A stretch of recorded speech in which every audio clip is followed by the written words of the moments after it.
रोटी बेलते बेलते मेरे हाथ अपने आप रुक गए। जब सास ने सामने खड़ी पड़ोसन के सामने हंसते हुए बोल दिया, तेरी कोई औकात नहीं है इस घर में, बस 2 रोटी बनाना आता है तो खुद को बहुत बड़ी समझती है। उनके चेहरे पर वह ताना मारने वाली मुस्कान थी और मैं चुप खड़ी बस सुन रही थी। अंदर से जैसे कुछ टूट गया था, लेकिन इस बार गले में अटक के रह जाने वाला जवाब बाहर आ ही गया। मैंने बेलन नीचे रखा और सीधे उनकी आंखों में देखते हुए बोली, औकात की बात आप कर रही हैं मम्मी जी। इस घर में सुबह 5 बजे से लेकर रात 11 बजे तक जो काम करती हूँ वह दिखता नहीं आपको? सास तुरंत भड़क गई, जुबान लड़ाना सीख गई है तू, बहू होकर मुझसे सवाल करेगी।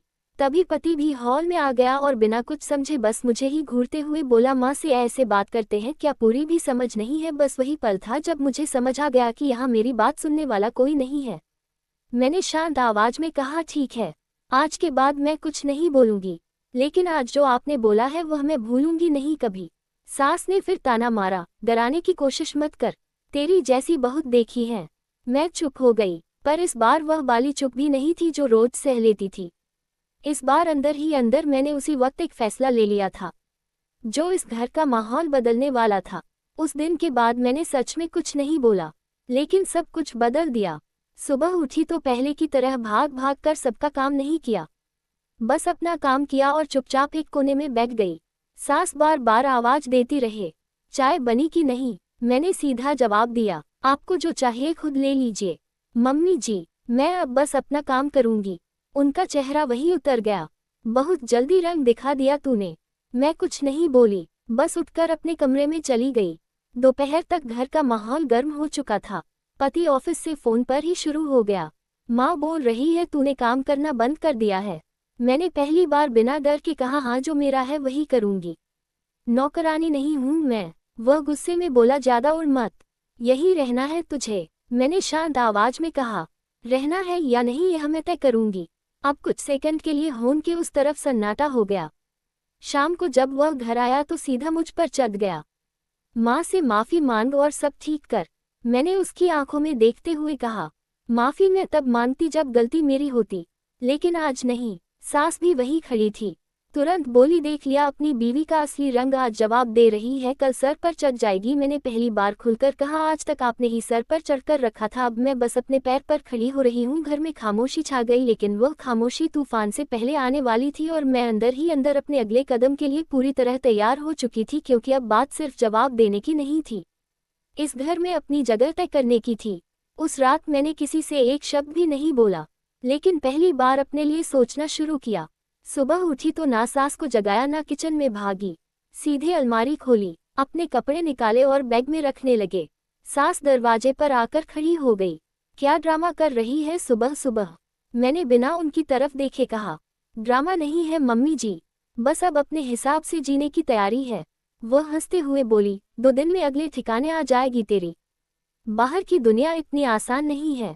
मैंने पहली बार साफ साफ कहा, यहाँ रहना उससे भी मुश्किल है जहाँ रोज औकात सुननी पड़े। उनकी हंसी वहीं रुक गई।